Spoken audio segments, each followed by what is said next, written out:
Hello guys, Assalamualaikum, salam sejahtera.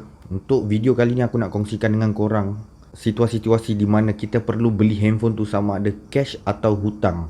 Dan kepada korang yang mampu beli handphone cash ni, korang boleh skip video ni. Video ni aku tujukan kepada golongan-golongan yang duit tu cukup-cukup nak dapatkan smartphone yang boleh dikatakan agak kurang mampu untuk bayar cash. Jadi sebelum korang beli smartphone hutang, korang kena pertimbangkan hal-hal yang aku bagi tahu ni. Jom.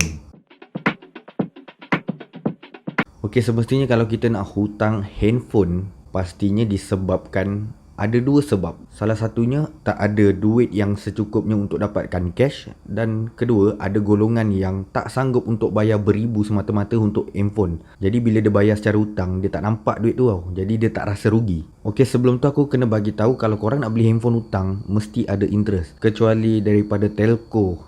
Ada setengah telco yang zero interest. Itu korang boleh pertimbangkan lah. Bermakna kalau korang beli dengan harga cash dia 3,000, korang hutang pun mungkin lebih kurang 3,000 juga. Dan ada beberapa charge, contoh yuran pendaftaran ke ataupun yuran proses, itu biasalah. Kepada korang yang nak beli handphone yang jenis-jenis handphone mid range ke bawah, harga lingkungan 1,500 dan ke bawah, dan terutamanya bawah 1,000, kalau boleh jangan beli handphone hutang. Untuk model-model yang berharga 1,500 ke bawah ni biasanya handphone mid range dan entry level. Dan kita tahu handphone mid range dan entry level ni biasanya jangka hayat dia pendek. Maksud jangka hayat tu bukanlah bermakna korang pakai setahun 2 tahun benda tu rosak. Cuma daripada segi kesesuaian software dan hardware. Kita tahu yang handphone ni makin lama kita pakai dia makin hang sebab software sentiasa update. Dan software baru tu tak berjaya disokong oleh hardware lama.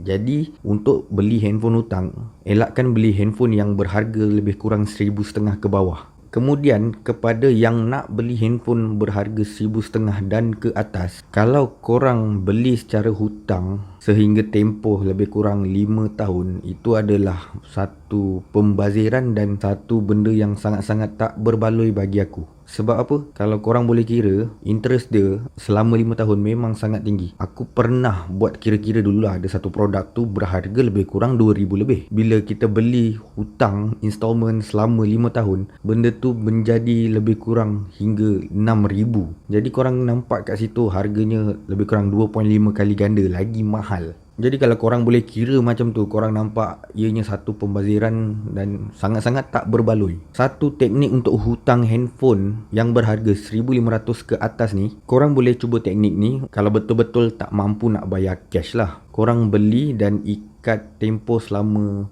paling lama 2 tahun. Sebenarnya boleh 5 tahun sebab handphone especially kalau flagship, dia boleh dapat jangka hayat yang lama. Software dengan hardware dia masih stabil untuk 5 tahun. Tapi kira dah hujung-hujung lah. Cuma daripada segi harga memang tak berbaloi. Jadi untuk smartphone harga 1,500 ke atas hingga ke flagship, korang boleh hutang maksimum sebanyak 2 tahun tempoh pembayaran. Lebih kurang 5 hingga 6 tahun lepas aku ada pengalaman hutang telefon. Bukan telefon lah, dia tablet, iPad. Aku hutang iPad tu selama setahun je. Jadi dalam tempoh setahun tu, harga official iPad tu keluar dengan harga 2,499. Selepas aku kira-kira balik, habis bayar saja aku kira aku bayar hampir dekat 2,900. Jadi kalau kita tengok balik lah, kenaikan harganya tu dalam lebih kurang 500 untuk tempoh setahun. Jadi bagi aku ianya tak membebankan sangat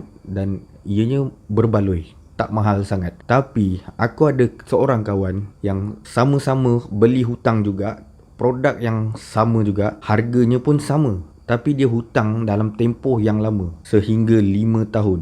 Dan dalam tempoh 5 tahun tu macam-macam boleh berlaku. Untuk sampai ke 5 tahun tu, iPad tu dah mula berfungsi dalam keadaan lagging sebab software semakin update dan tak tally dengan dia punya hardware. Ini yang aku cakapkan tentang jangka hayat smartphone. Kalau korang hutang lama-lama, tak sampai dengan jangka hayat maksimum tablet tu, memang korang akan rasa menyesal beli. Untuk tahun seterusnya tu, apabila korang dah nak habis bayar, korang akan rasa sangat-sangat menyesal disebabkan bayar mahal. Lepas tu nak pakai benda ni dah lagging lah, apalah, banyak masalah. Itu yang aku cakap tentang jangka hayat. Kita berbalik kepada handphone yang berharga 1,500 dan ke bawah. Masih ada yang tak mampu untuk bayar handphone tu secara cash, boleh hutang. Tapi aku cadangkan untuk korang hutang produk tu dalam tempoh lebih kurang 1 tahun hingga 1 tahun setengah. Sebab handphone-handphone mid-range dan entry level ni tidak mempunyai jangka hayat yang panjang.